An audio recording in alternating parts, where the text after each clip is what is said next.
North Carolina. Whether it be individuals, churches, or businesses, the American people are the most generous people in the entire world, and I'm so proud of that. They should be the ones who decide where their money goes. They can choose if they want to donate to a charity, a school, a church, or a nonprofit. They can choose if they want to privately donate to a transgender salon in Mumbai. They can choose if they want to privately donate to the British Broadcasting Corporation. They can choose if they want to privately donate to the Wuhan Institute of Virology through EcoHealth Alliance, or to electric vehicles in Vietnam, or to changing the national census in Bangladesh to be more gender inclusive. That is something they should be able to choose. That is something they should never be forced to do by our government. The Democrat-run USAID should not get to use our federal government, our U.S. taxpayer dollars, as their party piggy bank to push their radical agenda in countries that we have no business giving money to. 96% of all political contributions from USAID employees go to Democrat Party candidates or PACs. That's 96%. Not only is USAID giving $70,000 for a DEI musical in Ireland, or $50,000 for transgender opera in Colombia, or to entrench their left-wing ideology across the globe, USAID has been transformed into an America Last foreign aid slush fund to prop up extremist groups, implement censorship campaigns, and interfere in foreign elections to force regime change around the world. That is the dark truth about USAID. That is the story the American people deserve to know. Not only was USAID never designed to be what it has morphed into, but these things should never have been funded in the first place. In fiscal year 2023, USAID dispersed roughly $44 billion of aid across 160 countries and regions around the world.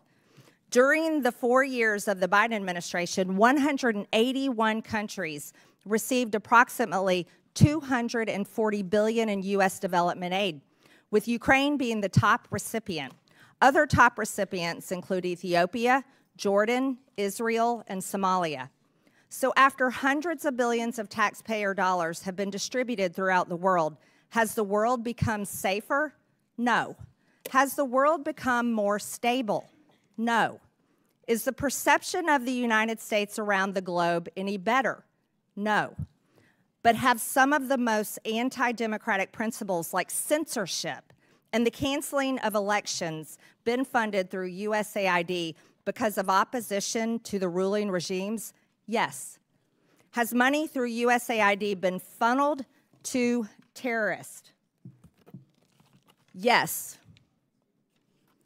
Foreign aid from USAID to the UN, particularly the UN Relief and Works Agency for Palestinian refugees in the Near East, is directly funding Hamas terrorists. Humanitarian relief intended for the Afghan people was diverted to the Taliban. Money intended to support democracy is being used as a slush fund for liberal propaganda supporting terrorist, gender ideology, diversity, equity, and inclusion, climate activism, censorship, and regime change. Do you think this is what the American people think of when they think of foreign aid? Absolutely not. Taxpayer funds have literally been used to undermine U.S. interest and counter American foreign policy goals under the guise of foreign aid. This is unacceptable, and the American people agree. Thankfully, President Trump has taken action to address these issues. The election of President Trump was a clear mandate by the American people that they will no longer tolerate this. He is putting an end to the foreign aid slush fund, ensuring the hard-working American taxpayers' dollars are supporting America First policies and taking care of our own people at home. And we will do the same. With that, I now recognize Ranking Member Stansbury for the purpose of making an opening statement. All right, well, good morning, everyone, and welcome to the Elon Musk Chainsaw Massacre, except for this remake of a classic is terrible because it's hurting real people, and its lead character, Mr. Musk, hasn't shown up in front of this committee or Congress at all. We also, of course, call this the Subcommittee on DOGE, or Project 2025, as we'll see here during the Q&A. So today, in this hearing on foreign aid, which the GOP has called, you're going to hear all kinds of wild conspiracy theories, accusations, and unfounded data. It's designed to confuse and provide cover for Donald Trump and Elon Musk in their reckless gutting of our foreign aid and our reordering under the Trump administration of international affairs. But before we dive into the details, I want to zoom out and provide some critical context here about why this is happening. So first of all, let's talk about what happened over the last 2 weeks as the administration took an abrupt about-face in international relations after 64 years of USAID and supporting our allies in Europe, turning its back on long-standing allies and now suddenly embracing and enabling U.S. foreign adversaries. Let's do a little oversight here. Last week, the administration shocked the world as the vice president took to the global stage and addressed European leaders and informed them that the Trump administration believes that the greatest threat to Europe is not the autocratic leader who invaded our Western ally 3 years ago and committed war crimes and atrocities against the Ukrainian people and threatened Western democracy, but instead the VP said it was, quote, a threat from within. He then snubbed our German allies and, in an unprecedented move, tacitly endorsed and then met with a far-right candidate from the German parliament who Elon Musk has spent months backing. This is a party that is so extreme that even conservatives in Germany will not form a government with them. Then, over the weekend, Donald Trump went on a wild rant on social media, embracing Vladimir Putin and repeating Russian propaganda, trying to rewrite history and falsely claim that Ukraine started a war against its own people. Then, on Monday, Trump had the United States of America vote against Russia, vote with Russia, North Korea, and China as 4 of the only 8 countries in the world voting in the UN against a resolution supporting Ukraine and affirming Ukraine's sovereignty. When you think about what this means in the context of American history, it's truly astonishing. That same day, which was only 2 days ago, the administration announced that they would proceed with firing another 2,000 USAID workers, even as a court ruled that the administration's dismantling of the aid organization is illegal.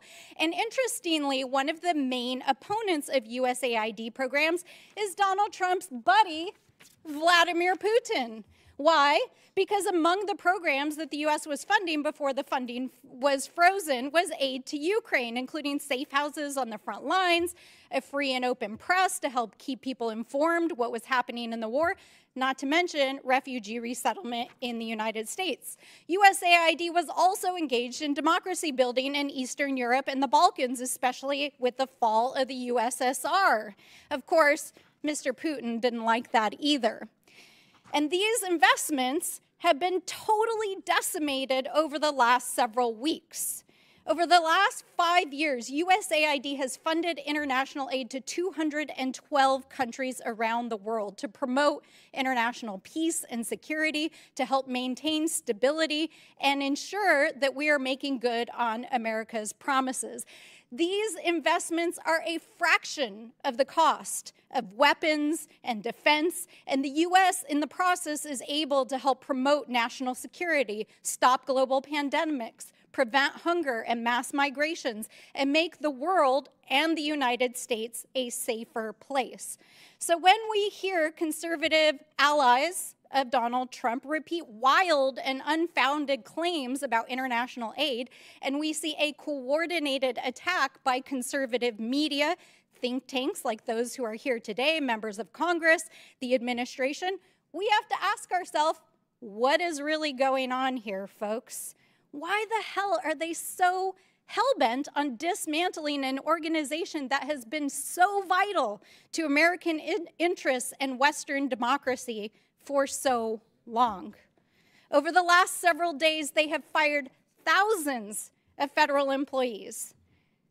It really does make you wonder, doesn't it? And by the way, while they've been doing that, China has actually moved in already to places in South Asia that had their funding cut and is beginning to replace American diplomacy and aid in those places.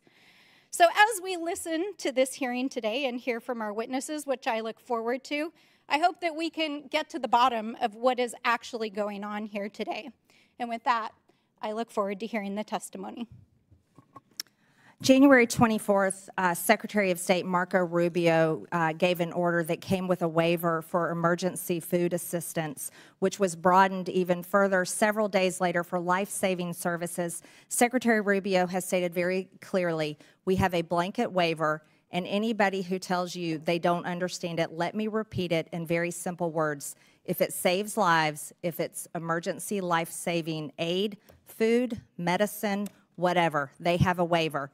I don't know how much clearer we can be, and if we're not applying it, then maybe we're not a very good organization, and maybe they shouldn't be getting any money at all. Additionally, in-kind food assistance purchased from U.S. farmers is continuing. I'm pleased to introduce our witnesses today. Max Primorak is a senior research fellow at the Heritage Foundation's Margaret Thatcher Center for Freedom. He has more than 30 years of international work experience, including as acting chief operating officer at USAID and as a USAID contractor. From 2018 to 2019, he was an administration envoy to Iraq, overseeing a $400 million genocide recovery initiative to facilitate returns of Christians and other persecuted religious minorities. Greg Roman is the executive director of Middle East Forum. He is a frequent commentator about Middle East affairs on both national and international news channels and studied national security and political communications at American University and Interdisciplinary Center in Herzliya. Tyler O'Neill is senior editor at The Daily Signal and author of The Woktopus, The Dark Money Cabal Manipulating the Federal Government. He is a writer and commentator on federal policy and has appeared on both local and national news outlets. Finally, Noam Unger is the Director of Sustainable Development and Resilience Initiative at the Center for Strategic International Studies and a senior fellow with the Project on Prosperity and Development. He has served at both USAID and the U.S. Department of State. Again, I want to thank all of you for being here to testify today. Pursuant to Committee Rule 9G, the witnesses will please stand and raise their right hand. Do you solemnly swear or affirm that the testimony that you are about to give is the truth, the whole truth, and nothing but the truth, so help you God? Let the record show that the witnesses answered in the affirmative. Thank you. You may take a seat. We appreciate you being here today and look forward to your testimony. Let me remind the witnesses that we will have read your written statement and it will appear in full in the hearing record. Please limit your oral statement to 5 minutes. As a reminder, please press the button on the microphone in front of you so that it is on and the members can hear you. When you begin to speak, the light in front of you will turn green. After 4 minutes, the light will turn yellow. When the red light comes on, your 5 minutes have expired, and we would ask that you please wrap up. I now recognize Max Primorak for his opening statement. Madam Chairman, thank you for this opportunity to testify before this very important subcommittee. The views I express here today are my own. Over the past few weeks, indeed, we have been treated to a daily litany of examples of waste, fraud, and abuse of taxpayer-funded foreign aid. USAID and the State Department used foreign aid as a global platform to push radical and even obscene ideas that have shocked and angered the American people. One cannot help but ask, Was there anyone in the room raising their hand to say, this is not a good idea? This might cost us our bipartisan support in Congress. We might lose the trust of the American people. Yes, foreign aid should be a tool to advance our national security interests. In the past, it did. Today, it does not. Frankly, it has been doing harm. While spending more on aid, there is more world poverty and hunger today, more political instability, and developing countries are more beholden to our adversaries. At USAID, I co-chaired an interagency working group that put all aid projects through a counter-China lens. That was dismantled. Instead, the Biden administration wasted billions of dollars on a global green agenda that forced poor countries to rely on China for their energy needs. These countries sought more trade with and investment from the United States to bind our countries closer together. Instead, they got transgender, diversity, and abortion programs that have alienated billions of people. Despite what we hear in the media, there is no linkage between how we do aid and our national security. South Africa has received billions of American aid dollars, yet is China's main Africa partner. South Africa is the S in BRICS. It supports Hamas and Iran and opposes us at every turn at the United Nations. Last summer, Mozambique and Tanzania, other large aid recipients, conducted 2-week military exercises with the People's Liberation Army, expanding Communist China's power projection to the lip of our Atlantic Ocean. 19 of the top 20 USAID recipients are members of China's Belt and Road Initiative. While acting Chief Operating Officer at USAID, I approved strong vetting policies for our humanitarian assistance in countries swarming with terrorists. That, too, was ignored by the Biden administration. Vast sums of U.S. money have been diverted to fund terrorists in Gaza, Syria, Yemen, and Afghanistan. NGOs have been hit with heavy fines for violating our anti-terrorism financing laws. But closer scrutiny is warranted, for the problem is endemic in the aid culture. Last year, USAID launched its $45 million Global Civil Society program based on the social theories of an Italian Marxist. Literally, we have been funding radical NGOs around the world that oppose capitalism, democracy, NATO, and Christianity. None of this is counter-China. This is counter-America. Again, a resounding yes that foreign aid can be a powerful tool of diplomacy to promote freedom, prosperity, and peace in accordance with our national interest and our values, but not as an instrument of progressive imperialism. Regardless of which party controls the executive branch, aid officials must ensure that every single foreign aid program can pass the Middle America smell test on waste, fraud, and abuse. Aid decisions must always secure bipartisan support. There must be full transparency on who is being funded and what they're doing, not only for the members of Congress, but especially for the American people. The fiduciary failure of our aid officials over the past 4 years has done tremendous damage to foreign aid's credibility and America's standing in the world. Thank you, and I look forward to your questions.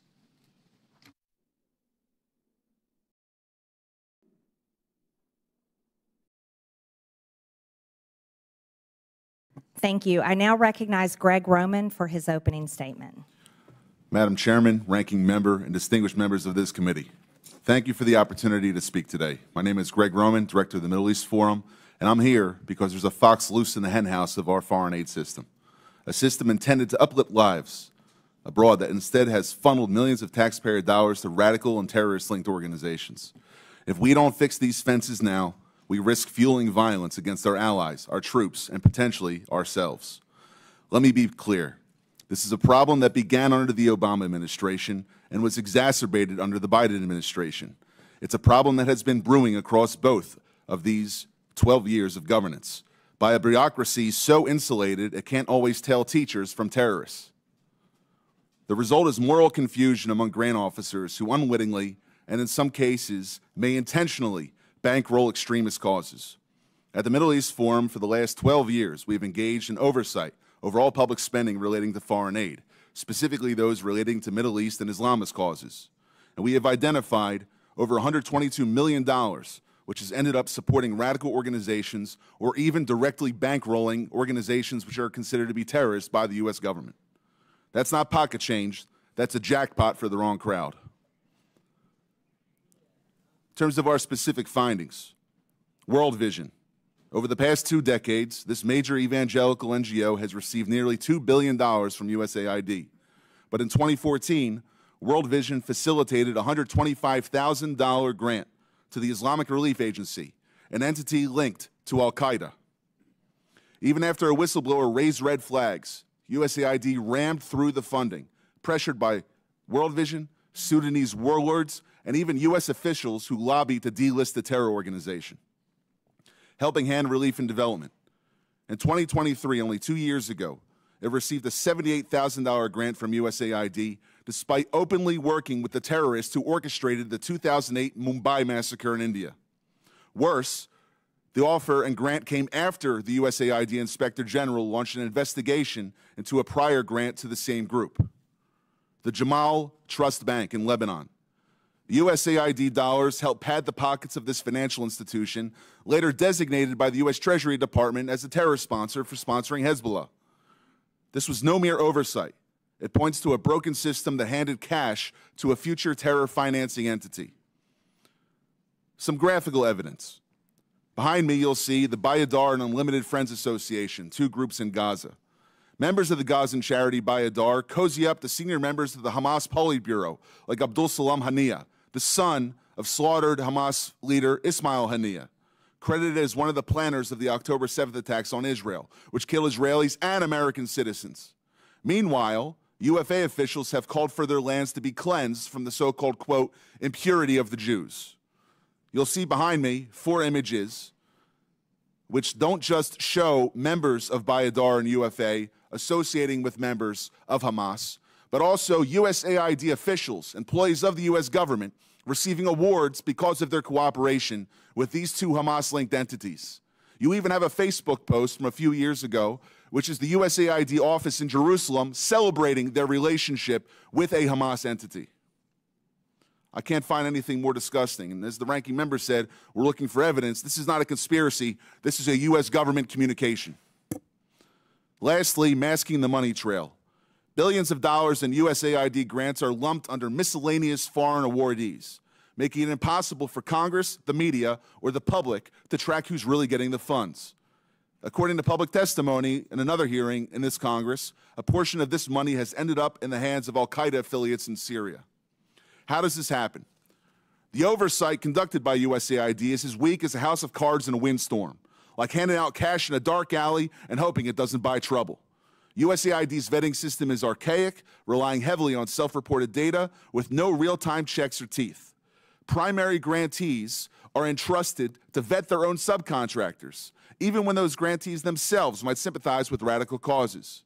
In places like Gaza or Sudan, groups with blatant extremist affiliations slip through because the so-called gatekeepers have no incentive or even an ideological desire to shut them out. This isn't a glitch. It's a feature of a broken system. And here's the kicker. It's a problem caused by bureaucrats, now threatening American interests at home and abroad. It's not just about fraud, waste, and abuse. This is a threat to American national security and potentially criminal, and this committee should take action to ensure that the Department of Justice acts on it and does everything in Congress's power to not just investigate, but refer criminal actions to the proper authorities. Thank you. Thank you, Mr. Roman. I now recognize Tyler O'Neill for his opening statement. Chairwoman Green, members of the subcommittee, the last few weeks have featured revelation after revelation of how our tax dollars have been spent propping up radical left-wing causes across the world. Yet what struck me about the abuse of foreign aid has been the connections with leftist activists here at home.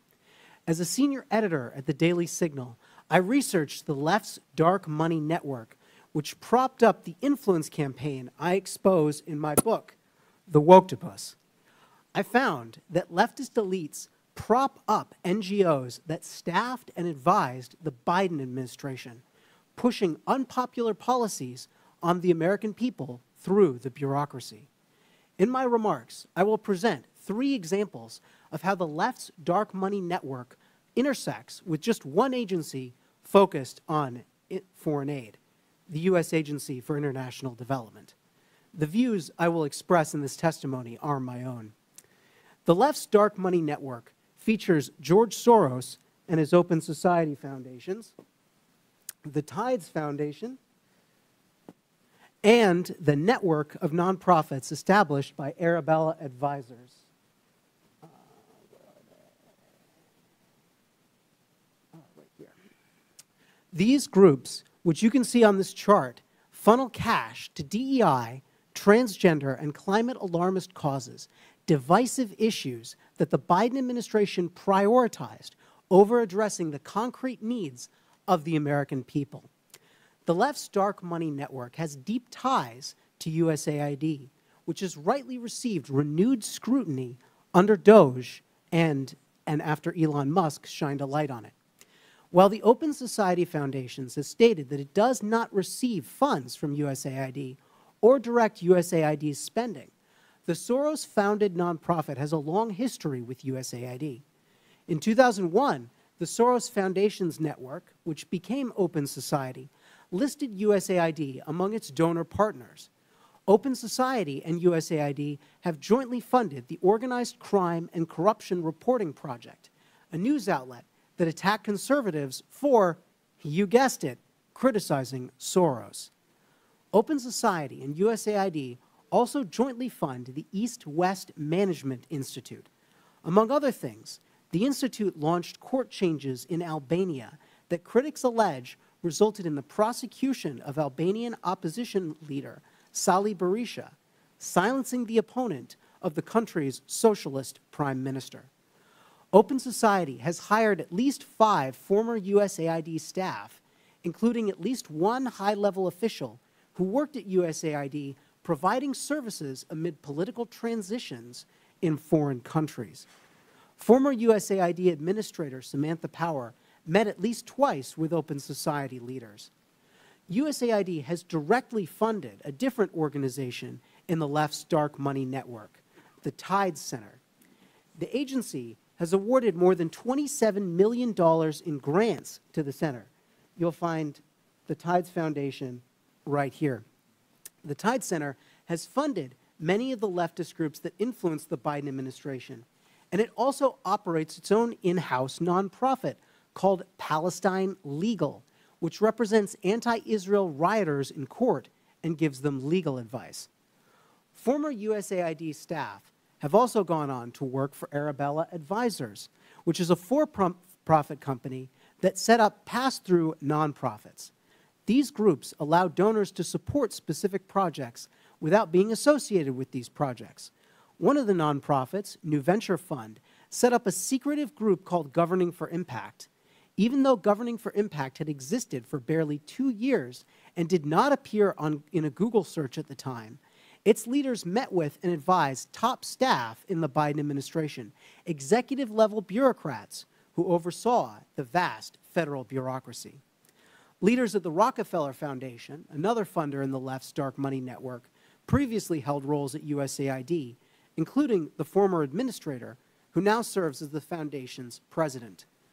Other USAID staff have gone on to work at the nonprofits that staffed and advised the Biden administration, including the Center for American Progress, the Human Rights Campaign, and the American Civil Liberties Union.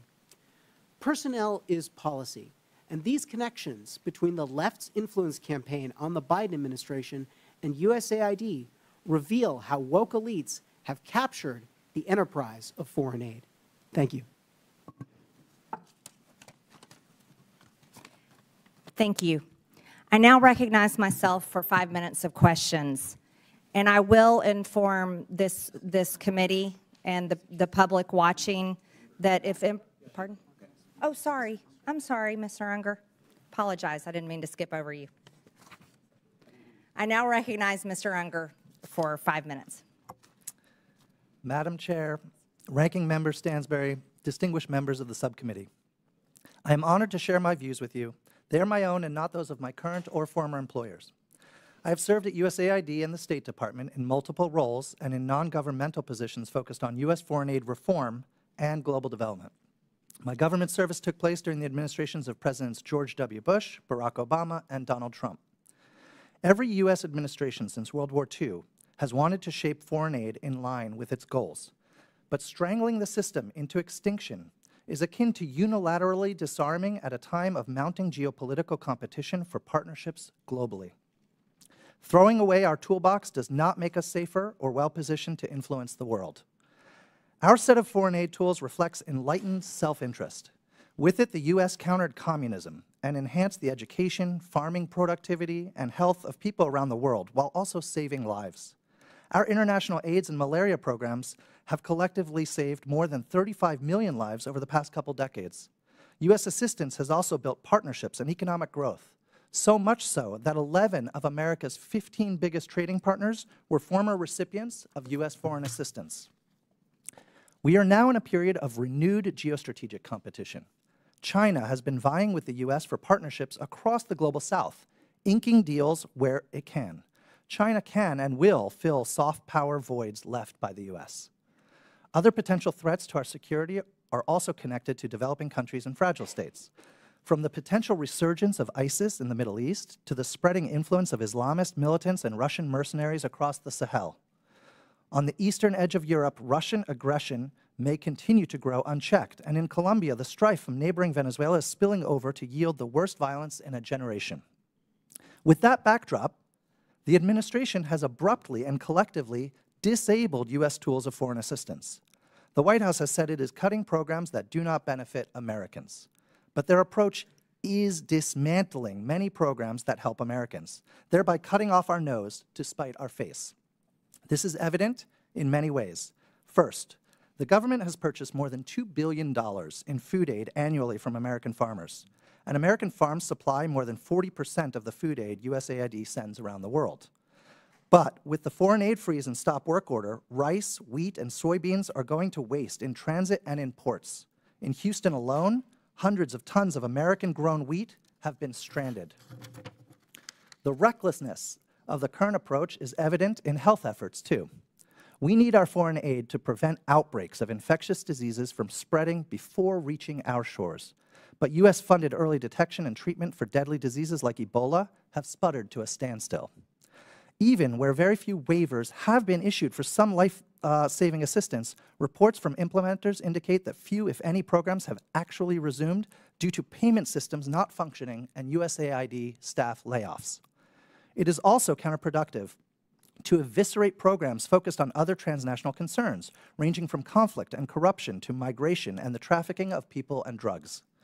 This unserious review process is additionally causing our government to be tied up in court cases that may drag on for years and prove costly in connection to broken contracts and potential violations of law.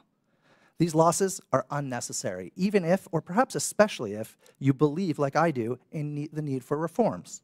It is critically important to be able to differentiate between waste and congressionally appropriated projects that may reflect different policy priorities. Waste is the food rotting in ports. It's the purchased medicines that cannot be distributed. It is the cutting of programs and firing of people that then, in turn, prevents this administration from being able to meet its own foreign policy goals. Going forward, government will need an oversight approach to programming that includes the following. 1, a congressional notification and review process so committees can pause or halt projects. 2, implementing partners should undergo audits and submit detailed plans and quarterly expenditure reports. 3, in highly insecure contexts, there should be a vetting of key program staff against classified counterterror databases before U.S. dollars are spent. And 4, an inspector general should be empowered to conduct investigations and other activities to help identify, prevent, and punish any proven misuse of taxpayer funding. The issue before you today is that these elements are precisely the safeguards that have already been in place at USAID. But the staffing to carry it out has just been gutted. By destroying this system of oversight, the administration has done more damage to effective programming than any specific project failures critics of foreign aid may choose to highlight. We should all care about foreign aid. We should care enough to make it better, not kill it. Congress has a role to play. Thank you. Thank you, witnesses, for your testimony. Again, Mr. Unger, I apologize. We can also confirm the World Program posted that the recent pause concerning in-kind food assistance to WFP has been rescinded. This allows for resumption of food purchases and deliveries Madam Chair? existing USAID. Madam Chair, are we going member to member, or do you get to make a speech in between each witness? If you're going to offer evidence or you're testimony, you're not you should recognized. be in the clock. You're not recognized. It's Sure I my am. time. Sure I am. I now recognize myself for 5 minutes of questions. And this committee, based on this hearing and witness testimonies, will consider recommending investigations and criminal referrals. When Joe Biden was president, his son Hunter was on the board of a Ukrainian energy company called Burisma. The prosecutor general of Ukraine at the time, Viktor Shokin, was investigating Burisma for corruption. Biden threatened, and it's on video, to withhold $1 billion of USAID grant to Ukraine if Shokin wasn't fired. Mr. Primorak, is USAID supposed to be used as leverage by a president to protect his son? No, we call that corruption. Mr. Primorak, in your estimation, roughly what percentage of USAID funding is doled out to bad actors or to efforts that don't have the best interests of Americans in mind? I think what troubles me most is learning, I believe last year, following the hard work of the House Foreign Affairs Committee and Senator Joni Ernst, that USAID has been paying out over 50% to overhead charges. The Office of Inspector General of USAID criticized the agency for not knowing the overhead charges being handed out to all of these actors for $142 billion of disbursements. That is extremely troubling. Yes. Mr. Primorak, Samantha Power, Biden's USAID administrator, openly spoke about her agency's efforts to promote democracy around the world. In your estimation, Mr. Primorak, is that what she was doing? If not, what was USAID doing during the Biden administration? Let me cite the Holy Father, Pope Francis, who accused USAID and other donors of promoting ideological colonization, pushing a radical ideology onto the developing world that is anti-family and anti-life. It has been asserted that USAID spent tens of millions of American taxpayer dollars to promote propaganda in Brazil in the lead up to the Bolsonaro-Lula election in 2022. It has been claimed that this funding was used to pass censorship laws and silence Bolsonaro's online presence, and even bar him from running for office in the future. Mr. Primorak, can you offer any insight into these allegations, or at least comment on whether the U.S. should play a role in toppling democratic processes around the world? I think what we saw was USAID weaponized by the Biden administration and by Samantha Power to attack any party that was conservative. It just didn't happen in Brazil. It also happened, for instance, in very pro-America, Poland and Hungary as well.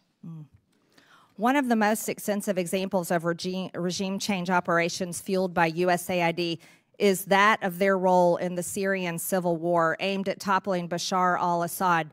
Reports from DD Geopolitics and other sources estimate that USAID funneled over $15 billion into Syria over a decade, covertly funding opposition groups, mercenaries, and anti-government networks under the cover of humanitarian aid. This included support for militant factions and propaganda efforts, often in collaboration with the National Endowment for Democracy. The operation culminated in Assad's overthrow in 2024 by Western-backed groups, with USAID's financial trails documented in congressional budget reports and criticized by Syrian officials as interference masked as assistance. Mr. Roman, do these kinds of activities carried out by an American agency make Americans safer at home, or do they risk embroiling us in more deadly and costly foreign conflicts? When the agency is doing it according to the way in which represents American national security interests, it's correct. But when it's abused for political purposes, ideological umbrage, and sponsoring Islamism, which is inherently anti-American, it is the worst exhaustion of American taxpayer money that can be thought of, especially when it leads to the loss and danger to American lives.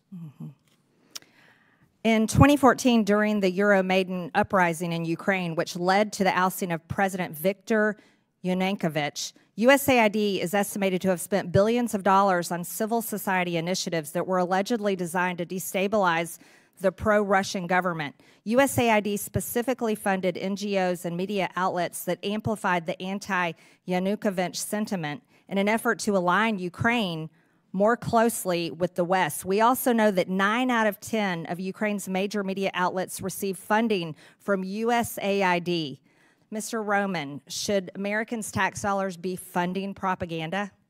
When it's pro-American propaganda, yes. But if it's supporting another regime which is inherently anti-American, no, it should have no involvement with that, which is the pattern we've seen under the Biden and Obama administrations. Thank you.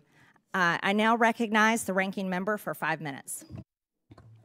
All right. Well, thank you, everyone, and good morning. I appreciate that this committee is going to shed some light on what's going on at USAID, but I do really wish that our friend with his golden chainsaw would drop on by, because you know what, Mr. Musk, we really would like to know what you're up to. And so far, our friends across the aisle have shielded you from appearing in front of Congress. So come on down, bring your chainsaw. We'll be happy to host you.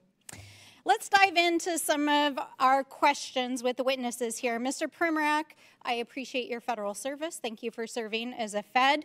I hope that you do not share some of the same sentiments we've heard here in Congress over the last several days, that our federal workers are somehow enemies of the state, but in fact are selfless, dedicated individuals who serve our federal government and dedicate their life to this work. And I understand that you were the author of the USAID chapter, Project 2025. Is that correct? Yes, that is correct. And I was intrigued to read it last night because there was a number of things that I agreed with, both in your testimony and in the chapter. In fact, some of the things that I agreed about are that U.S. foreign aid is a powerful tool, that it should align with national security interests, that we should not be empowering foreign adversaries. And I, too, am also deeply concerned about autocratic regimes like our adversaries in China, who are aggressively investing in soft power at the expense of the United States. And I also agree strongly with all of the witnesses that we need reforms to our foreign aid, that we need more oversight, vetting, auditing, and inspection of what is going on. However, and I recognize that, Mr. Primorak, you didn't really touch on this in your oral testimony here today. I was surprised that in Project 2025 and some of your other statements, that one of the primary areas that you really have disagreed with the foreign aid that has happened under other administrations is in the areas specifically of climate change, LGBTQ rights issues, and promoting diversity and DEI. Is that correct? Yes. Yes. And although you did not testify as much today here about these issues, I want to just make sure you do believe in climate change, correct? Climate change, sure. Yes. Climate changes all the time. I'm a big reader of history. Yes. You can see throughout the millennia. Absolutely. And you understand that right now our allies in the Pacific, who are on the front lines in pushing back against Chinese authoritarianism, are requesting climate assistance from the United States because they are facing some of the most extreme impacts of climate change, correct? According to USAID document. document, Just a yes or no, sir. You understand there's been a drop that of about our Pacific allies, of, right? Of people killed by climate change, 99% drop. Sir, the So it's not question is, radicalism, do it's good you infrastructure. understand that our Pacific allies, who we have defense agreements and compacts with, are asking the United States for climate assistance as for the exchange to provide a place for the United States, for example, to push back against Chinese authoritarianism? You understand that, correct? Yes, under Trump, Yes. we were Okay, helping so those that islands. is why we are involved in providing financial assistance and foreign aid around climate change, in addition to the fact that it is a global threat. Now, I understand that you also, and I'm not even going to use the language here because I very much disagree with it, but I just want to ask, you agree that LGBTQ people exist and have human rights, right? Absolutely. We were doing that under Trump 1. And And you also agree that our governments and our institutions should look like and reflect the people that they represent, especially overseas? It's part of being able to actually engage with foreign governments, correct? If we want to do counter China, there's nothing more that has I'm alienated asking billions you a of very people than pushing straightforward an question. ideology that they resent. Okay. Well, I see that you're not interested in engaging in the conversation. And while we can agree to disagree, I'll take this as a difference in values, maybe worldview. But I just want to point out here that this perfectly aligns with what the Trump administration is doing in trying to gut programs around diversity, equity, inclusion, supporting LGBTQ rights and human rights overseas, and climate change, and helping our allies overseas. And this is not waste, fraud, and abuse. This is a different worldview. You can't just call something waste, fraud, and abuse because you disagree with it. Now, Mr. O'Neill, it's nice to see you here again. Oh, I am out of time, and I will circle back. Thank you. I now recognize the gentleman from Texas, Mr. Cloud, for 5 minutes. Thank you, Chairwoman, and I appreciate you holding this hearing. I appreciate you witnesses for being here. It's been astonishing to watch. We already knew that there was a tremendous amount of waste, fraud, and abuse in our federal government, but to watch over the last few weeks as the extent and egregiousness of it has been revealed. I've said a number of times how aggravating it is that this government is forcing the American people to pay for the demise of their own country. We've seen this a number of times, especially in how foreign aid is treated. And much of this funding, we're realizing now, as Mr. O'Neill has pointed out, we're uncovering is the world's largest money laundering scheme in history. And so I would like to think that if these kind of things were put to a vote, that our friends on the left wouldn't vote to support a pickle maker in the Ukraine or to have transgender operas in other countries or to send people to Paris Fashion Week and the like. I would like to think if that was a vote, that would also get a no vote on the other side of the aisle, that this is stuff that is not necessarily, you know, the taxpayer dollars shouldn't be funding. But you got to wonder about the vitriol you see when these things come uncovered to protect these things. Now, definitely the border trafficking institution that was set up, the complete industry, the censorship apparatus, those are examples where we really saw that these taxpayer dollar funds were going to these NGOs that were purely leftist organizations that were turning out voters and getting all this, basically being a campaign front at taxpayer expense. And so you got to wonder how this is happening because this is not in the legislation. There's no line item in a legislation that has these sort of things in it. So, Mr. Primack, I'd like to ask you, where are these decisions being made? Who's making the decisions about where these dollars go? This is a combination of cooperation between the Congress and the White House. I can tell you that during my tenure at USAID, everything that we did had strong bipartisan support.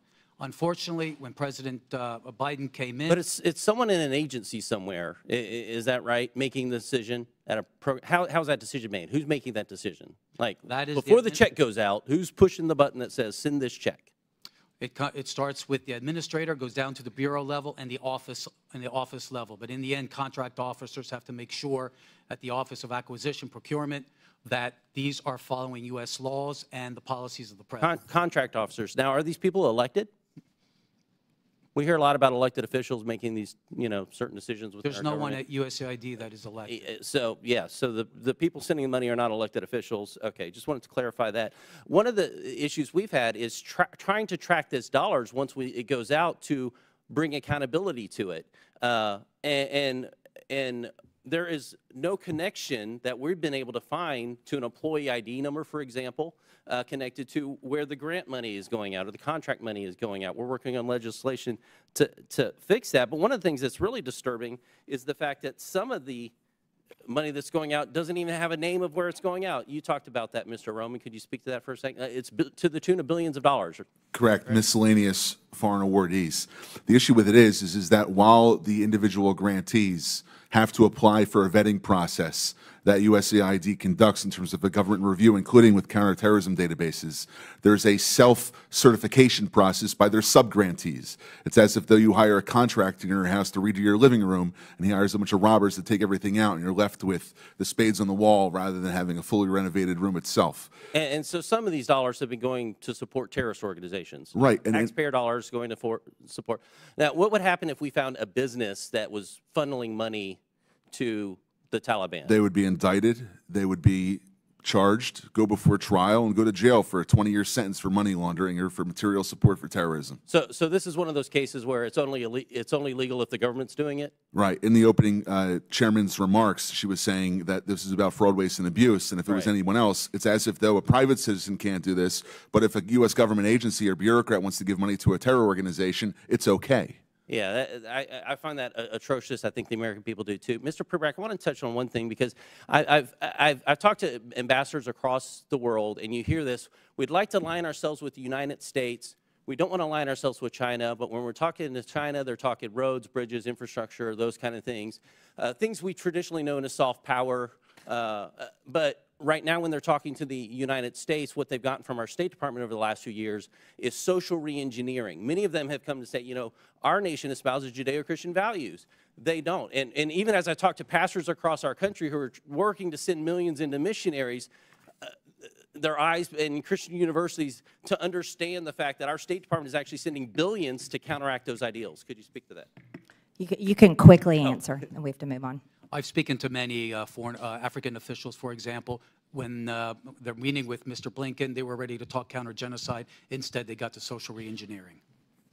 Okay. I now recognize the gentleman from Massachusetts, Mr. Lynch, for 5 minutes. Thank you, Madam Chair. First of all, I want to thank the witnesses for helping the committee with its work. I've been here a while, so I was here actually when President George W. Bush was confronted with wars in both Iraq and Afghanistan. And in the midst of that, members of this committee, I was in the lead because I was chair of the National Security Subcommittee.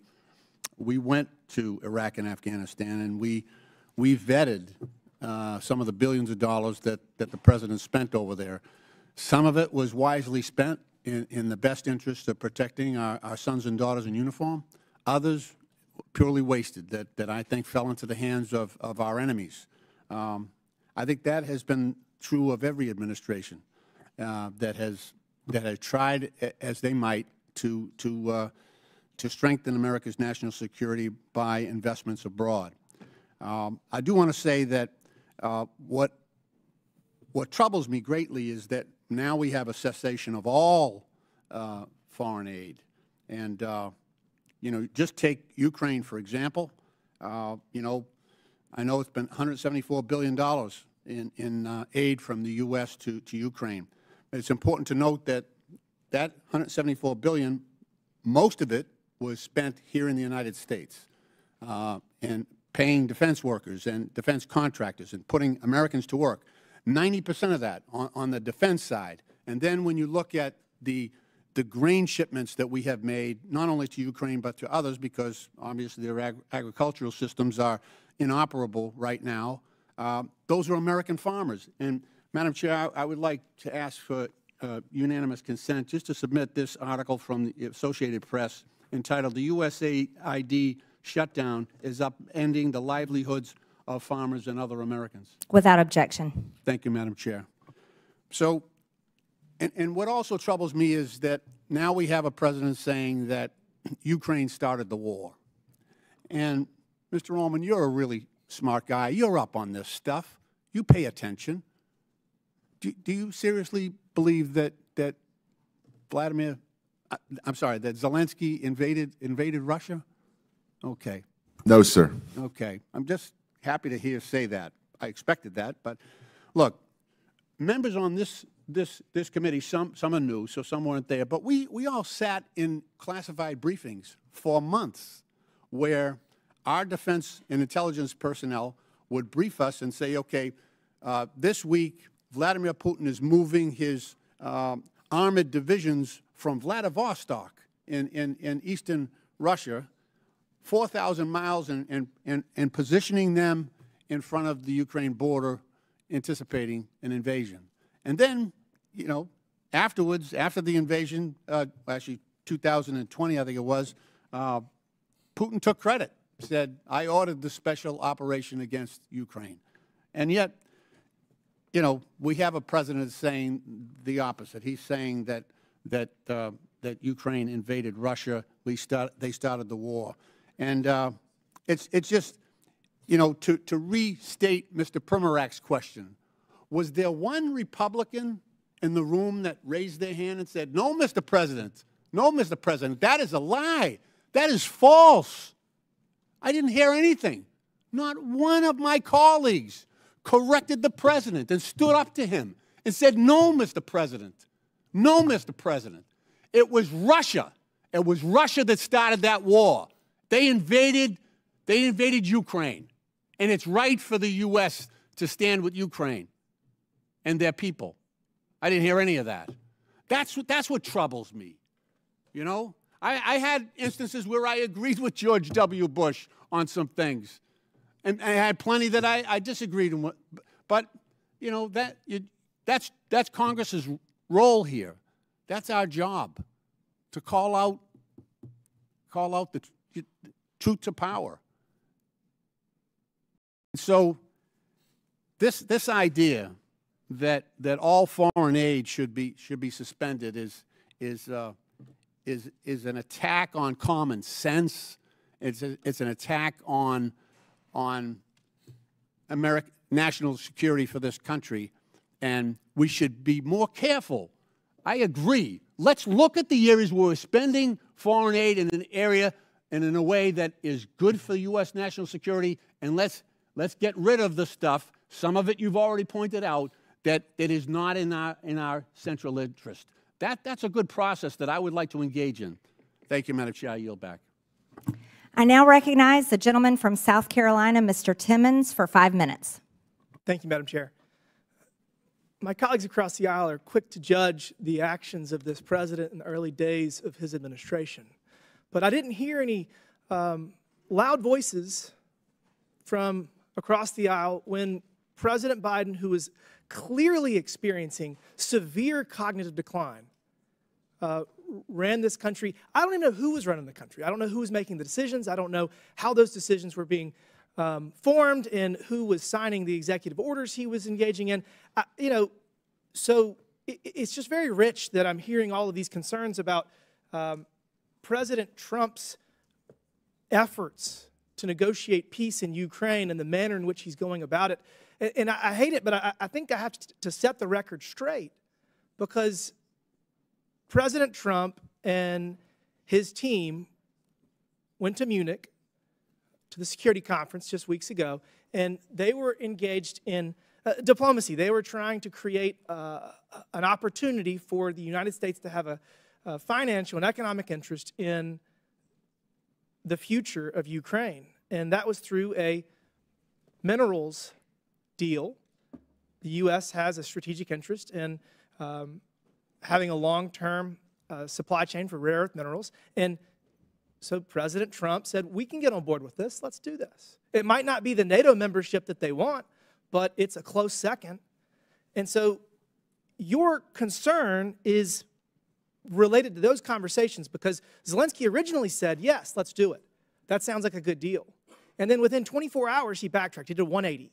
And he actually started disparaging President Trump. And he was disparaging the administration. So, yeah, President Trump said some things and tried to create pressure to then bring Zelensky back to the table. Whoa, guess what? Guess who's on the way to Washington to sign the minerals deal?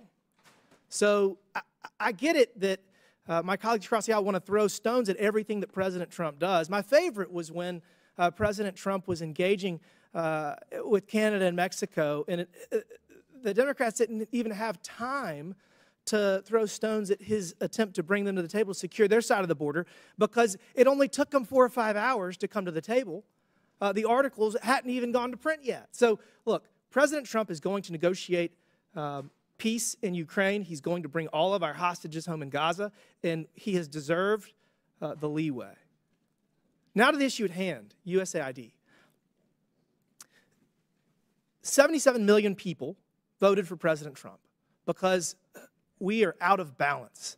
The Biden administration, whoever was running the show, engaged in ridiculous policies that the American people disagree with, whether it's with DEI or trans policies, whatever it is. We're turning the page, and we're not going to abdicate our leadership in the global community. We're going to hit reset because we are so out of balance that all we can do is go to zero and then build back, because we're not going to spend $2 million on sex changes in Guatemala or $32,000 for a transgender comic book in Peru. These are ridiculous policies that the American people have overwhelmingly said they do not want.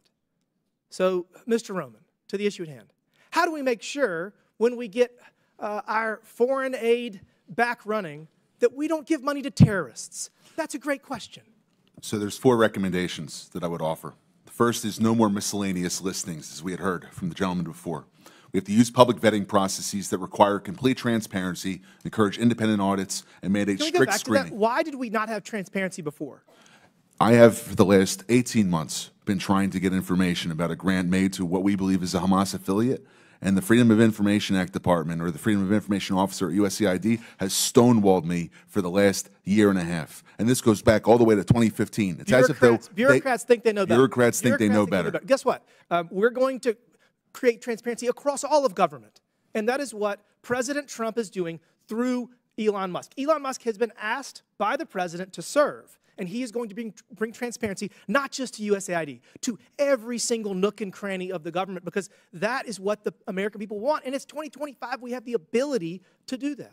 Mr. Roman, continue. What else can we do to make sure? I'll go quick. I know we're limited. Stronger accountability mechanisms, clawback provisions, stiff penalties for misuse, criminal investigations if you go towards the terrorism financing. The State Department, under Secretary Rubio's review, must have a roadmap for better oversight. And lastly, the legislature must give teeth to its funding bills. We have to be able to have robust penalties, transparency mandates, and real-time oversight tools, rather than waiting 3 years to get reports from contractors when they've already committed the violation past the statute of limitations. I'm out of time. We all know sunlight is the best disinfectant, and that's the path forward. With that, Madam Chair, I yield back. Thank you. A member of the public audience made an obscene gesture. It was caught on camera to a member of Congress. I would like to remind everyone in the hearing room to follow the rules of decorum. Capitol Police will now remove the offender, and I expect members of the audience to maintain decorum. We'll take a pause for a brief moment.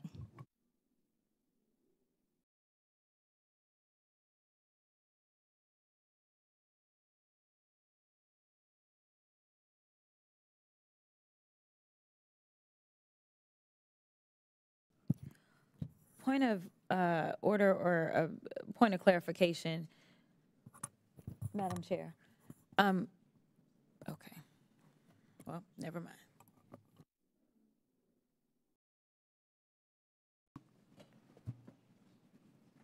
Do you have a parliamentary inquiry? Nope. Okay. I'm okay now. Okay. I now recognize the gentleman from California, Mr. Garcia, for 5 minutes.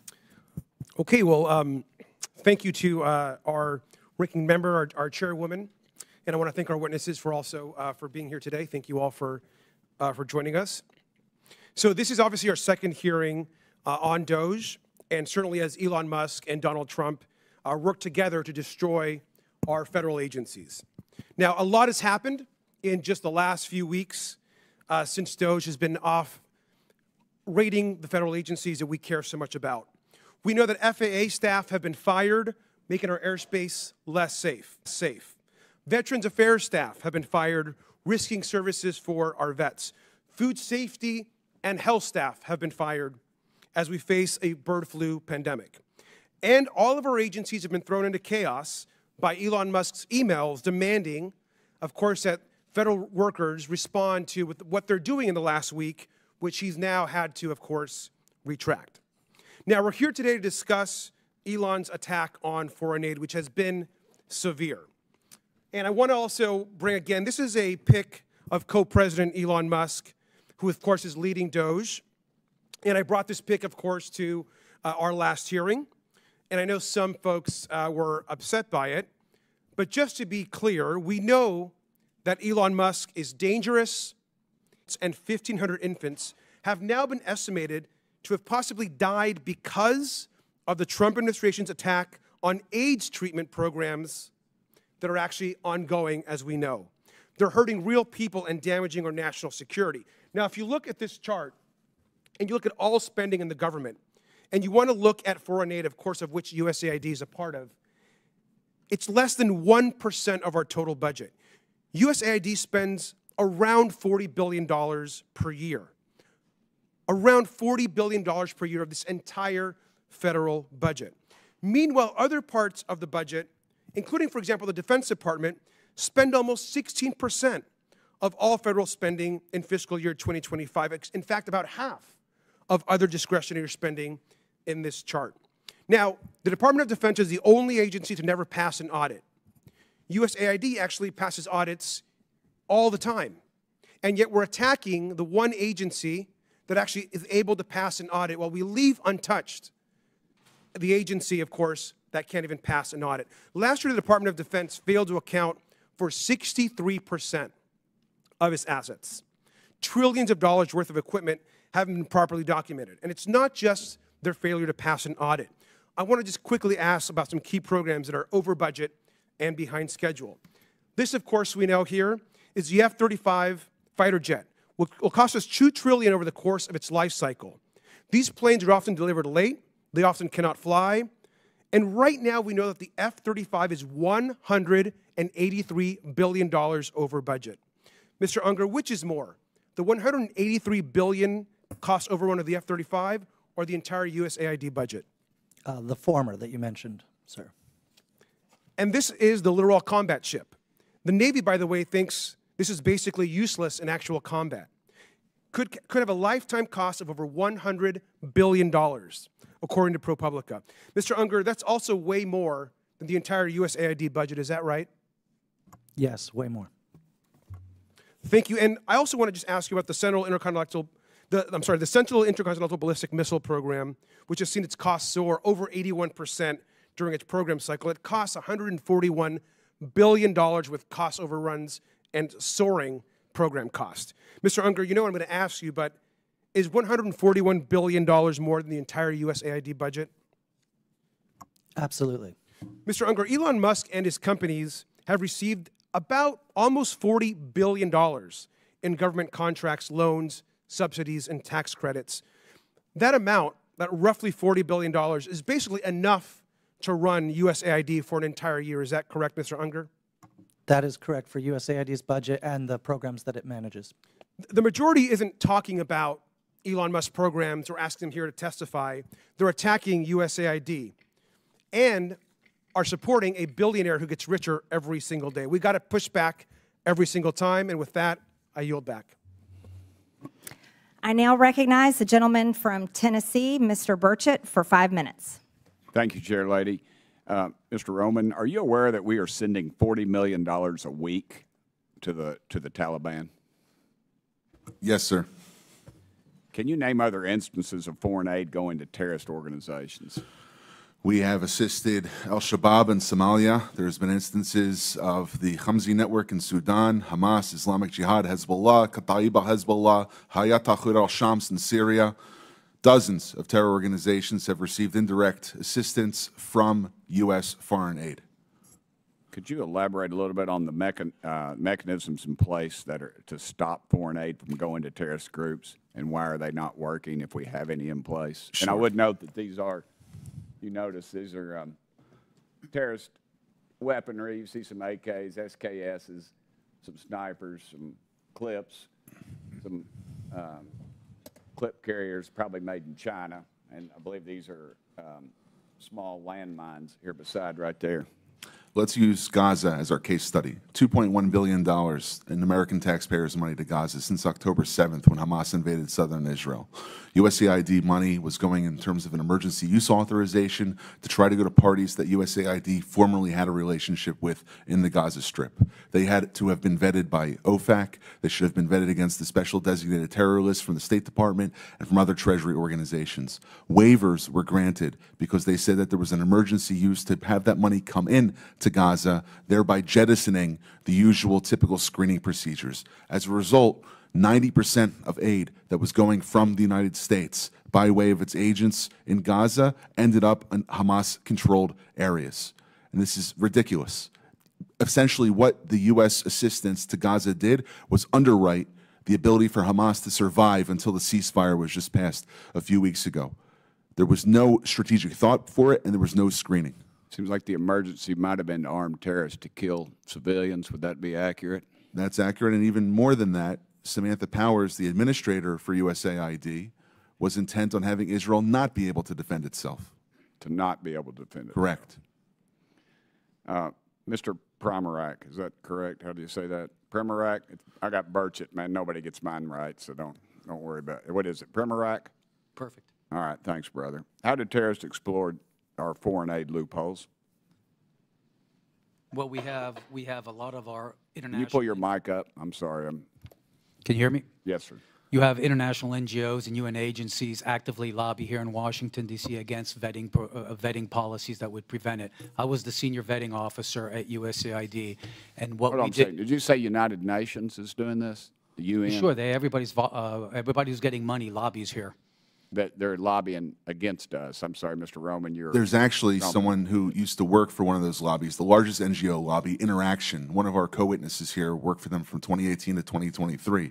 USAID effectively self-funds its own external private lobby that then goes back to Congress and asks for more money for USAID. So the taxpayers fund this lobbyist who's working against American interests. Correct. And possibly killing our allies and possibly Americans. They bring together groups in Washington that overseas work with groups that kill Americans. Yeah, I don't need a flow chart to show that. I appreciate it. Do you think USAID programs have been aligned with the national security interests of the U.S.? No, they have not. They have actually helped China. Mr. Roman? No. Okay. How do these programs compromise our national security, Mr. Primorak? They actually push China. They actually push much of the world towards China on the green energy agenda. They push people, ordinary people, billions of people towards China because of the resentment caused by our social re-engineering. Are we being lobbied by these pro-communist China groups currently? Well, a lot of these countries don't even have to lobby because they get the money anyway, like South Africa. Yeah, and in fact, these lobbyists have come to the House and have tried to kill legislation like H.R. 160, which was meant to increase transparency in USAID's funding of overseas organizations. Is that a current piece of legislation? That's from the last session. And give me that number again. H.R. 160. And what does it do? It was meant to give U.S. lawmakers the ability to have higher transparency in terror financing investigations aimed at scrutinizing extremist groups. Mr. Primorak?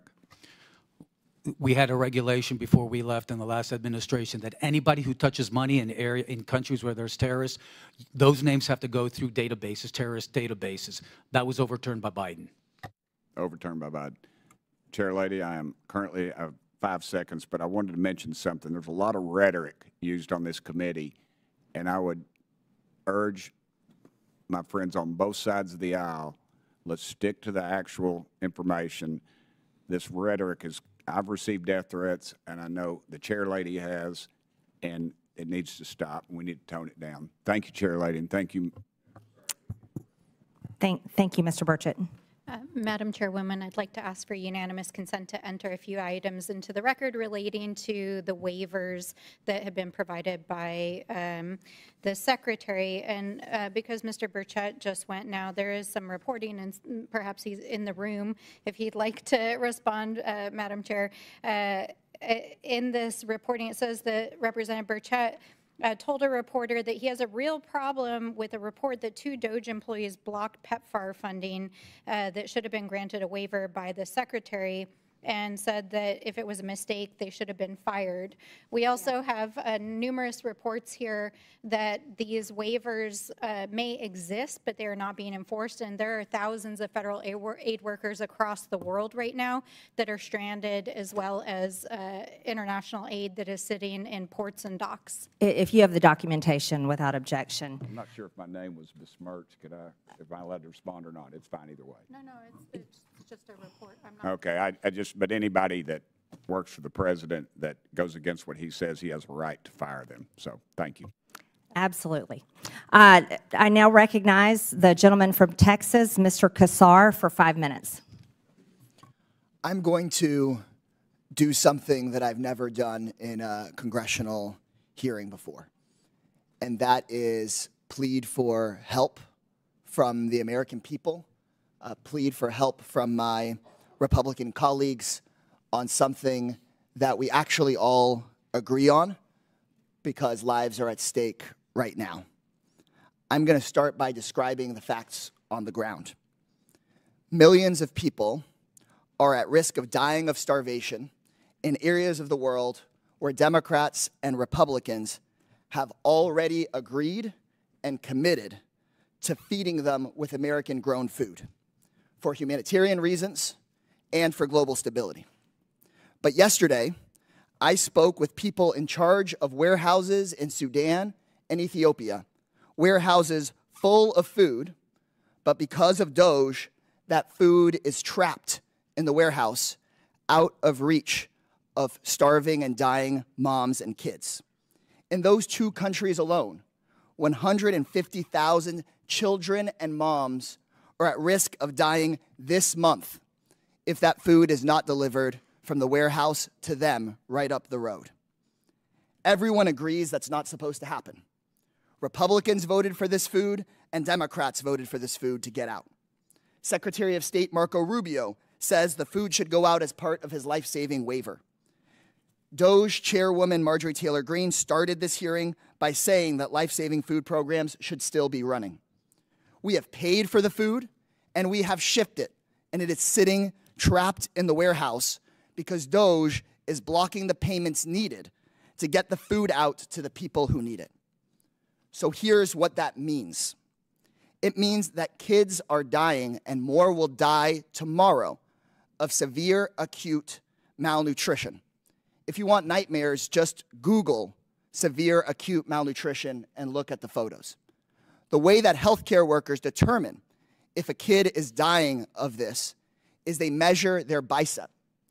And if their bicep is less than 4.5 inches around, then that means you could die of starvation tomorrow. Think of a kid's arm fitting through this hole. Think of your kid's arm fitting through this hole.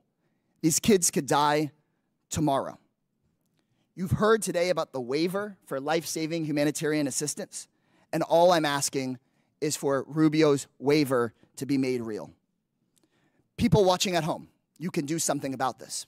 I know many of these hearings are live on Fox News. I'm a Democrat. For many of the people watching, you may not agree with me on many issues, but I think we can all agree that this food needs to get out of the warehouse and to these kids. I've gotten phone calls from conservative friends, people of faith that moved to Africa to live out their faith of I was naked and you clothed me, I was hungry and you fed me, and they agree that this food should be given out. So call your Republican congressperson, call the White House, tell them you know they didn't mean to do this, but that this food needs to go out tomorrow. If you're in the press, cover this story. Ask questions about Ethiopia. Ask questions about Sudan. Tell the world about this. And to my Republican colleagues, Doge is not going to listen to me, but you can fix this. Pick up the phone, make a phone call. Y'all could save lives today. Send an email. Please, put politics aside, get the food out of the warehouse, save these kids' lives. You can save these kids' lives. With that, I yield back. The gentleman yields without objection, and I'm entering for the record a post from the World Food Program that states we can confirm that the recent pause concerning in-kind food assistance to WFP purchased from U.S. farmers with Title II funds has been rescinded. This allows for the resumption of food purchases and deliveries under existing USAID agreements. It also enables WFP to continue working with our NGO partners who play a vital role in distributing emergency food assistance to people affected by war, floods, droughts, and other disasters around the world. WFP continues to work closely with the U.S. counterparts and all our donors to ensure consistent, uninterrupted emergency food assistance to hunger hotspots that span Sudan, South Sudan, Gaza, Haiti, and other crisis areas. I now recognize the gentleman, where's my list? Now recognize the gentleman from Missouri, Mr. Burleson, for 5 minutes. Thank you, Madam Chairwoman, and good morning to our witnesses.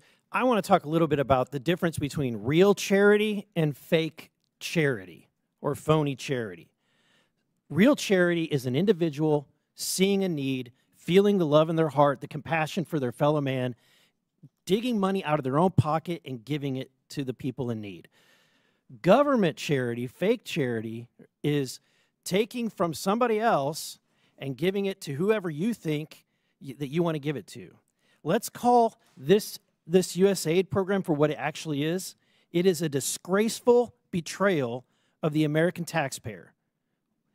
It's all under the guise of being charity, but for years, the Democrats have turned USAID into their personal slush fund, funneling billions of our hard-earned tax dollars into a cesspool of left-wing propaganda, all masquerading under the guise of charitable aid.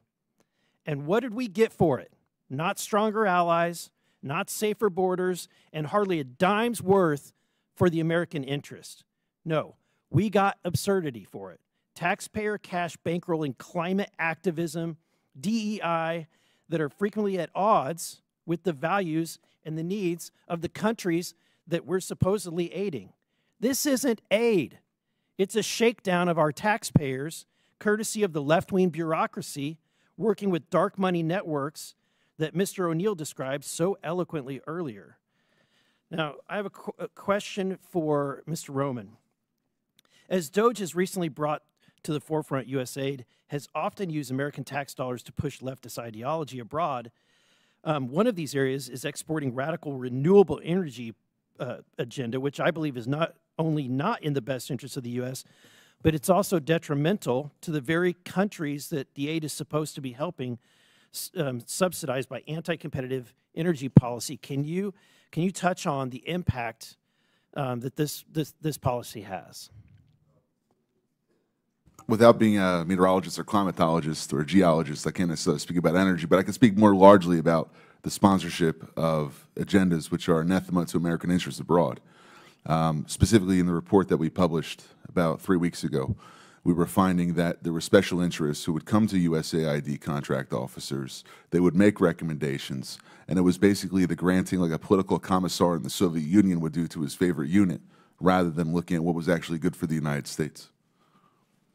Thank you. Mr. Pimarak, it was once quoted by Samantha Power. She declared that USAID is a climate agency. And so DOGE recently canceled 10 climate and clean energy programs, including a nearly $85 million award aimed at increasing clean energy in Africa. Also, a $18.7 million program for electric vehicles to be adopted in Nepal. My question to you is USAID a climate agency? They wasted a lot of money on it. I can't think of any other agenda that has caused as much poverty and hunger as the climate agenda. For example, the higher energy costs hits the poor the hardest. For poor farmers in Africa that have to rely on natural gas-based fertilizers, it became too expensive, so crop yields just plummeted. And these countries at the same time were prevented from developing their own fossil fuel industries in which they could generate the income to finance their own social services. Thank you. My last question has to do with the promotion of values outside of the values of the United States and Western culture. As a member of Congress, I've had diplomats from other countries come meet with me in my office and beg us to stop using the aid that we're sending to their country as a leverage point to force them into doing things that their countries find abhorrent. One of those is the promotion of abortion. USAID is being used to push ideologies, including abortion ideology, across the globe. In fact, during the Biden administration, one of his first actions was to sign a memorandum reinstituting the foreign aid to abortion programs. But Mr. O'Neill, that jeopardized the same funding that was supposed to be helping people with AIDS. Yeah, we've seen throughout the Biden administration the impact of these far-left organizations propped up by the left's dark money network, pushing a host of causes, particularly on abortion. I have a big chapter talking about the prosecution of pro-life protesters. Thank you. I yield back. I now recognize the gentlelady from Texas, Ms. Crockett, for 5 minutes. Thank you, Madam Chair. I just want to see if we can level set, because I don't know if people truly understand the point of USAID. First of all, can I just ask you really quickly, each of you, yes or no, do you believe that soft power matters? Yes or no, Mr. Unger? Yes. Yes. Yes. Absolutely. Okay, so for the American people, because I don't know that there's been a conversation about soft power, but soft power is basically our way of building diplomacy around the world. And so how we build that diplomacy probably looks different in every different administration. But the issue that I have right now is that some would argue that we've taken a butcher knife where we need a scalpel, or others would just say that we are throwing out the baby with the bathwater. But either way, we are not accomplishing our goal, because as it's been laid out, we have people that have gone hungry, we have people that have died. So let me try to make sure that people understand what it is that soft power is, which is building diplomacy. The next part of that I want you to understand, those of you that are watching, is that as members of Congress, we do have congressional oversight to the extent that we actually travel the world. We go, we sit down with world leaders, we talk to them about the programs that we have, we talk to them about trade. We also have an opportunity to go and visit and talk and see exactly how our dollars are being spent. And if you are a good member of Congress, you do that. And I do want to tell you about an experience in Africa, but I got to get through these other remarks. So if I have a chance, I'm going to tell you why I believe in this with my whole heart. We all know that my Republican colleagues have a weird fetish with dictators or wannabe dictators.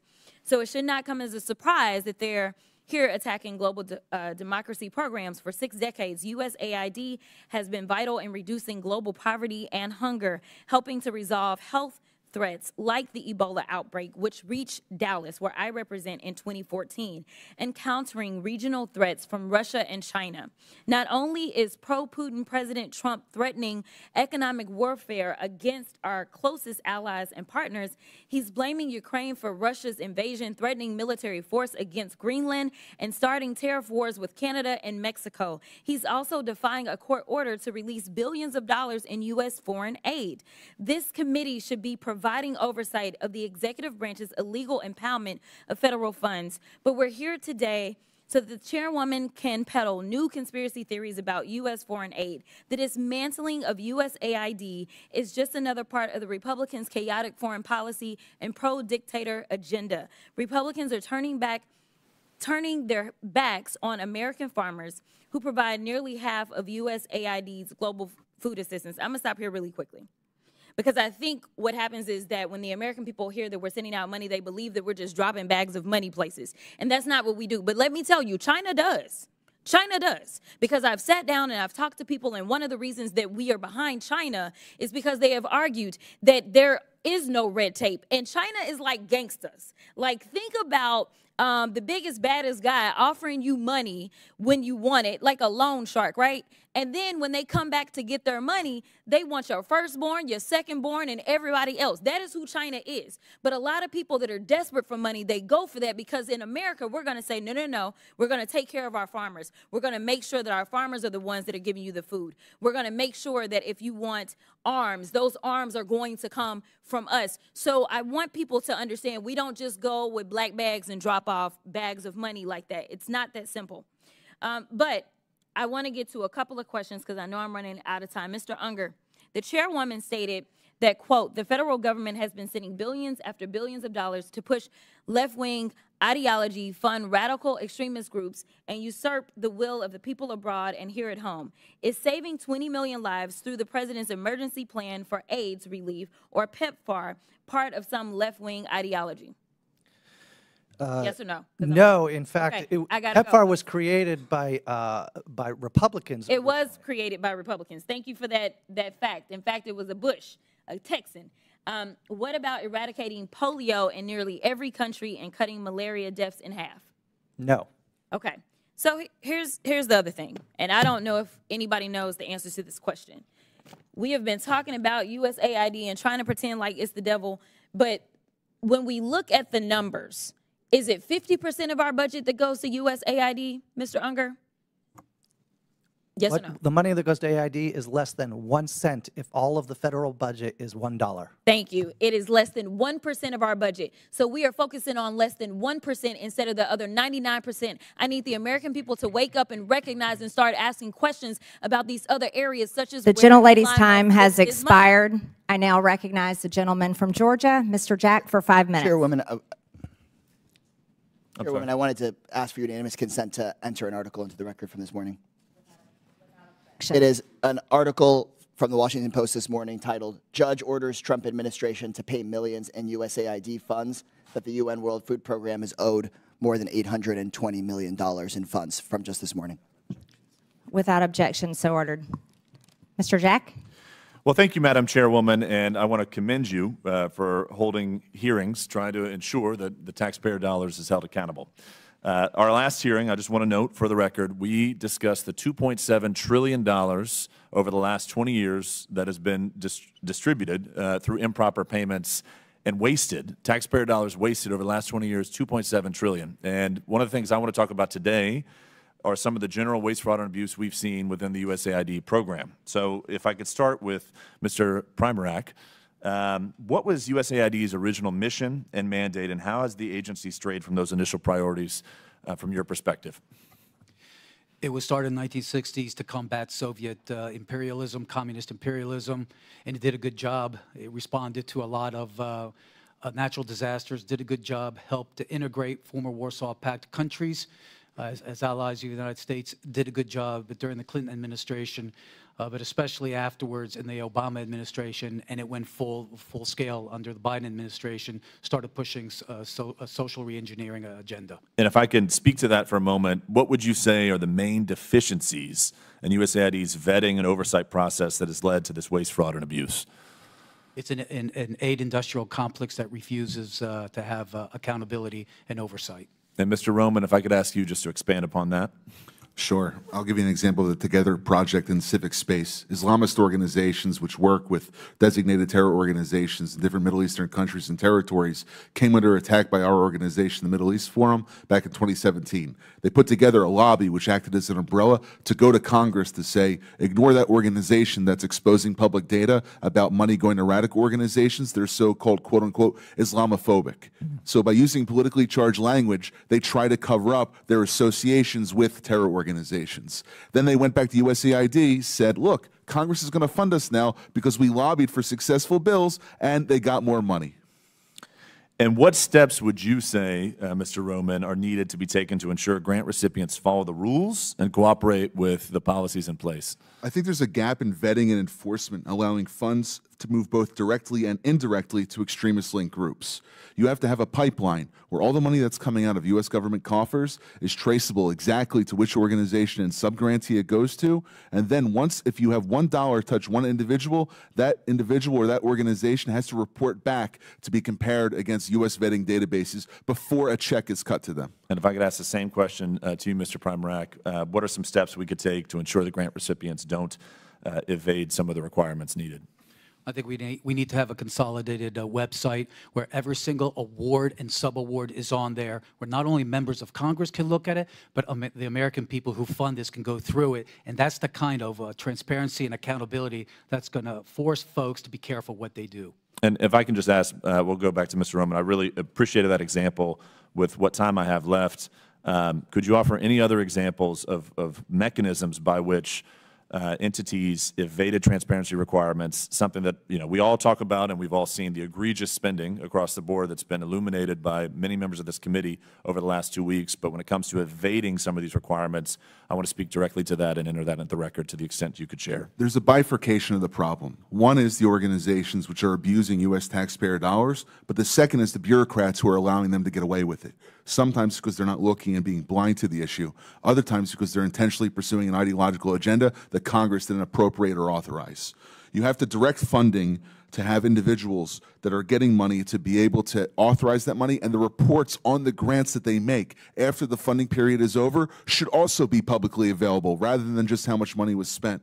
In addition to that, there is many other individuals and partnerships that go beyond USAID. For instance, foundations supporting extremists, persistent lapses in sanctions enforcement, and also potential violations of U.S. criminal statutes. The report that we put out suggests that funding streams may have contravened laws prohibiting material support to terrorism, sanctions violations, fraud, and false statements, both by the grantees and some of the grantors. Well, I appreciate the testimony from both of y'all today and for all witnesses for appearing before the committee. Ultimately, I think what the chairwoman's been trying to do through these hearings is try to ensure that American taxpayer dollars are protected and used to the betterment of American citizens and our interests here in our country, and they're not wasted. And if I could just spend, Madam Chairwoman, the last 20 seconds of my my questioning today noting that we in our committee should have a decorum. And the other side, after our last committee hearing, which should have been a bipartisan issue, talking about waste, fraud, and abuse within government programs going out the door, shortly after that hearing, one of our committee members called for real weapons to be brought to this political debate. And I think that's atrocious. I think that's egregious. And I would just like to note, I will reclaim my time, but I'd just like to note, Madam Chairwoman, that I think you're not recognized, Ms. Stansbury. You're not recognized. Out of time, and you're spreading lies. You're not recognized, Ms. Stansbury. So I will just close by saying we should have more decorum in this and expect it, especially from the American taxpayers who are paying our salaries to be here. Thank you. Thank you. And I do want to agree with that. There was a member of this committee that went on CNN and said it's time for actual weapons to be used.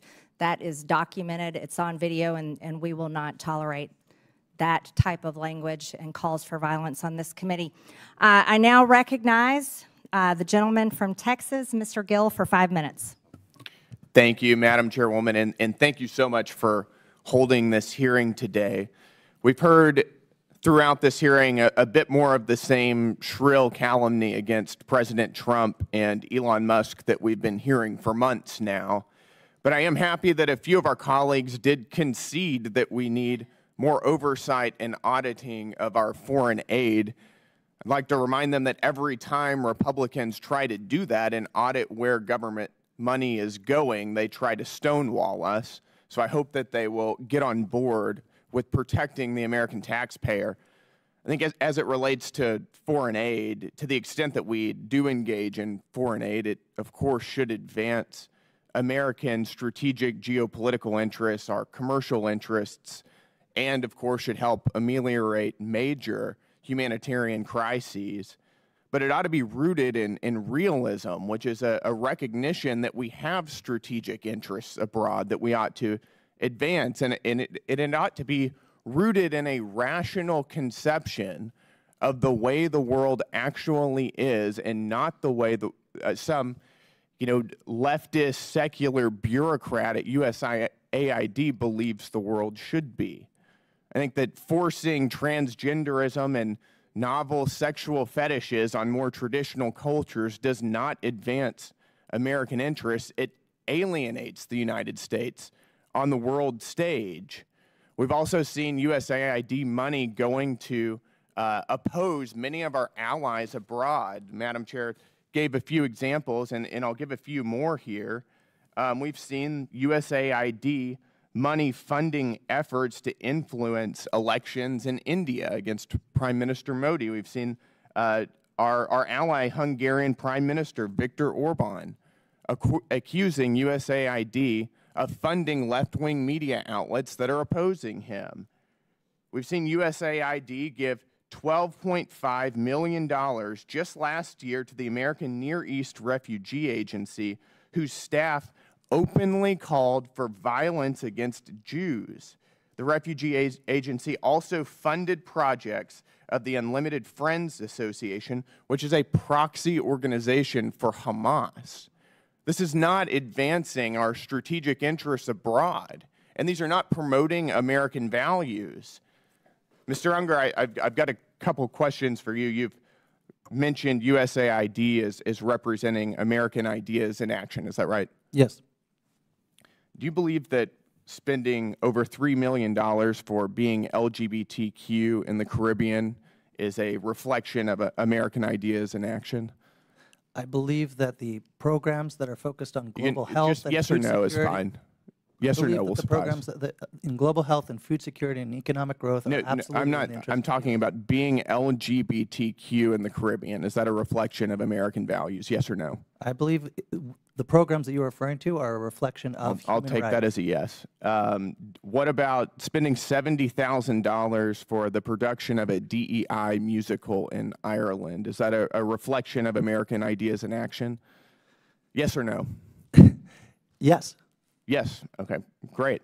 Do you think that spending $2 million for sex changes and LGBTQ activism in Guatemala is a reflection of American values? The information that you are using is Yes so or no? faulty that it doesn't It's even a yes or no describe question. to USAID It's a projects. No, that is a direct description of what we're spending our tax dollars. Do you think that sex that- changes and LGBTQ activism in Guatemala is that coming is an from accurate reflection of American values abroad? Is It's that a yes data or no coming question. from Doge? Is that a yes or a no? What I want to understand This is the a data yes or coming no from question. Doge? Because they counted the same I'll take that USAID as- program three You're not times. going to filibuster. Reclaiming my time here.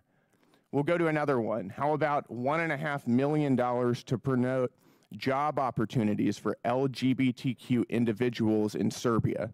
Is that a reflection of American values? Providing job opportunities for allies around the world is absolutely in the interest of the American people. Well, I would like to maybe challenge you if you really believe in promoting DEI. I've got about 20 seconds left. Then, in giving jobs to somebody based on their minority status or the color of their skin or their sexual proclivities, you might want to consider stepping down from your job and giving it to somebody who has more minority points than you do. Well, if that were what With that, I DEI yield. is about, My time maybe is I would, over. but it's I'm not what yielding. it's about. I now recognize the gentleman from Texas, Mr. Fallon, for 5 minutes. Thank you, Madam Chair, and my colleague from Texas did a very good job. You know, listen, the sky is falling. We hear it now, and not just in the DOGE subcommittee, but we hear it in oversight from our friends across the aisle. The sky's falling. The world's going to end. People are going to die. And then when they say Elon Musk's name, it's never Elon Musk. It's Elon Musk. Reckless gutting of the federal workforce and this hyperbolic fear-mongering is brought to you by the American left. And why, I ask, and so many others, the DOGE committee Dems are using this, quite frankly, sloppy, lazy, wildly inaccurate, and really boring rhetoric. Because this administration and this president is finally acting boldly, because so many administrations in the past haven't. They're acting boldly and courageously to ensure, wait for it, that the American taxpayers' dollars fund federal workers that work. I know that may be a radical concept to some. Now, let's set the record straight as well. Secretary Rubio has made it sure. He'd issued a blanket waiver for any life-saving aid. I think it's $72 billion that we're spending. Is USAID the perfect vehicle for this aid? Of course not. We found that it isn't. And we also recognize that China has that Belt and Road Initiative, and they're licking their chops. And if we took that $72 billion out, they're going to fill that vacuum. So that's just hyperbolic nonsense that we do not recognize that there's a role to play for the United States in the federal aid space. But what we want to expose is $164 million going to radical organizations, $122 million of it to organizations that have aligned or at least tied to terrorists. So, Mr. Primorak, putting aside the massive issues of handing money over to terrorists and such, Can you speak to other ways that our foreign aid has actually hurt the United States' efforts and interests to counter the malign influences, let's say, of the Chinese Communist Party? Our aid has created an international aid dependency. It's become international welfare. We need to put terms on these programs.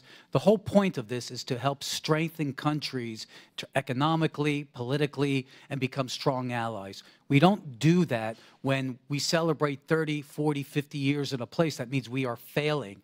The point of our jobs is to work ourselves out of a job. If we do that, if we focus more on trade, if we focus more on investment, we're going to create the kind of allies in the developing world that will make us stronger in combating the China challenge. So you're talking about self-sufficiency, it sounds like. You're talking about taking a developing nation and helping it develop. And that's what they want. One of the countries that come to mind, for instance, that had a successful journey over the last 60 years is like a Singapore. They don't need foreign financial aid from the United States. They're a wealthy city-state now, are they not? Yeah, countries like South Korea, Taiwan, and other places that benefited. Look at them now. Wild successes. Okay, so also, Mr. Premier, while I got you, do you know of if USAID sent any funding toward lab research in Wuhan, China? Just what I've seen in the newspapers. Yeah, clearly we shouldn't be sending our foreign aid to China when they're our greatest adversary. Mr. Unger, thank you for being here. Just to follow up on some of the things that Mr. Gill was asking you, $2 million, and this is a source. This is from the Federal Award Identification Numbers, so this clearly happened on the USspending.gov website.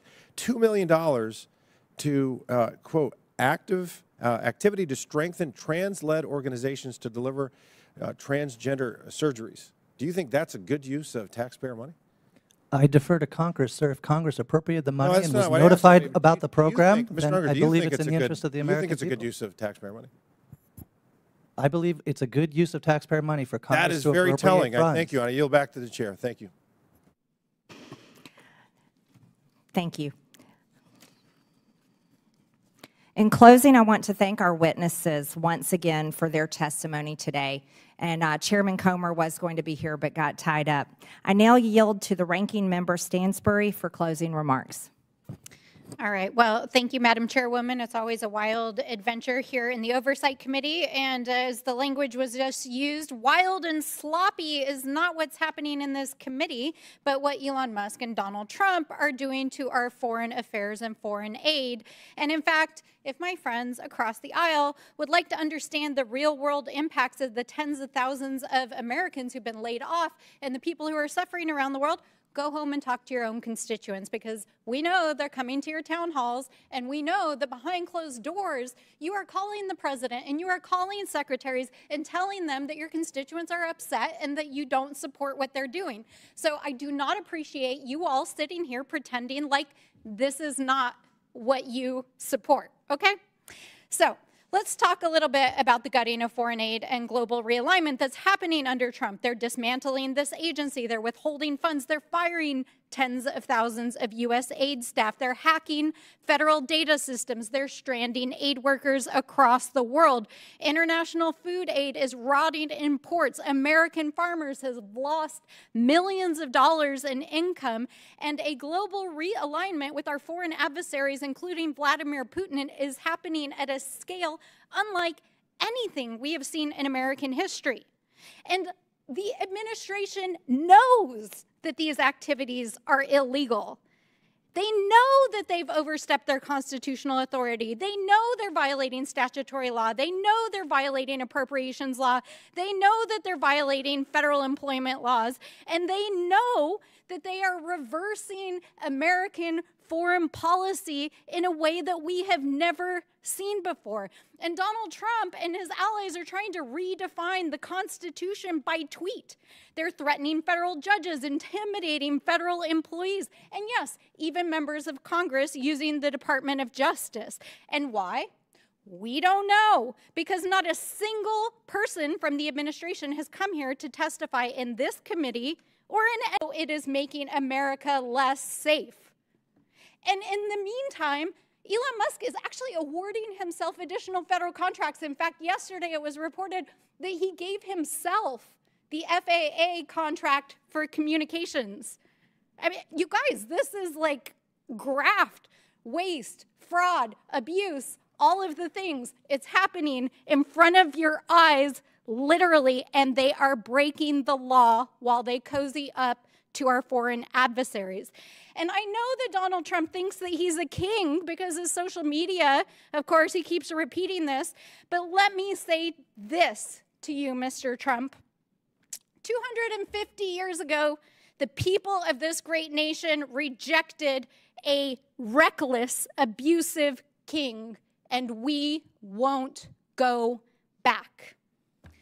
And for the thousands of federal workers out there, the aid workers, the advocates, and the people around the world who are impacted by these reckless and heartless and harmful and disgusting cuts that are impacting people across the world, know that we see you, we stand with you, we are fighting for you, we are in the courts, we are in Congress, we are in our communities, and we will hold this administration accountable. And we will not abandon our allies or our humanity. So with that, I say to all of you, be strong. We will fight back. I now recognize myself for closing remarks. And threats against the President of the United States will not be tolerated by anyone. And the math does add up. The United States is $36 trillion in debt. $36 trillion. There's plenty of spreadsheets that show that. As a matter of fact, there's a debt clock. You can watch it continue to tick upwards every single day. In fiscal year 2024, the government spent over $1.8 trillion more than it took in. And in fiscal year 2025, the interest on our debt is expected to exceed $1 trillion. That's everybody. I don't care how you vote. The American people do not want to continue to fund these propaganda campaigns, regime changes, terrorist, LGBTQ initiatives, diversity, equity, and inclusion, and other Democrat globalist initiatives. And even if the people did want to continue supporting such causes, guess what? They can support them with their own money through private donations. Because the reality is, everyone, we are flat out broke. If the U.S. government operated like any other private business, which it should, by the way, it would be completely bankrupt and it would be out of business. Last year, we spent almost $2 trillion more than we took in. The United States government is not a charity, and it is not to be used and abused by the bureaucracy to implement the far left's agenda and impose it on the entire world. Again, 96% of all political contributions from USAID employees go to Democrat Party candidates or PACs. Perhaps that's why we're hearing all the complaining. The revolving door between USAID employees and NGOs that receive USAID funding is undeniable. Maybe we should consider investigating whether USAID funding has made it back to Democrat campaigns. Has it affected elections? The real questions the American people deserve to know answers to are these. Why are we funding 9 out of 10 news outlets in Ukraine? Why was former USAID Administrator Samantha Power visiting Hungary for the purpose of strengthening democratic institutions when Hungary is a country that is strongly democratic and members of the EU and NATO?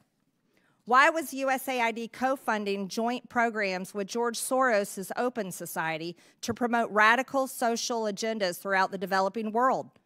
Why is USAID involved in the canceling of elections in Romania? Why is USAID involved in funding court changes in Albania that resulted in the prosecution of the Albanian opposition leader? Why is USAID funding censorship laws in Brazil to silence Bolsonaro? Why is USAID involved in funding the Syrian civil war? What we have learned here today is that USAID has been used as a tool by Democrats to brainwash the world with globalist propaganda to force regime changes around the world. But if USAID funded terrorism that resulted in the death of Americans, then this committee will be making criminal referrals. Lastly, if this is the funding that has come from the USAID, the United States Agency for International Development needs to be abolished.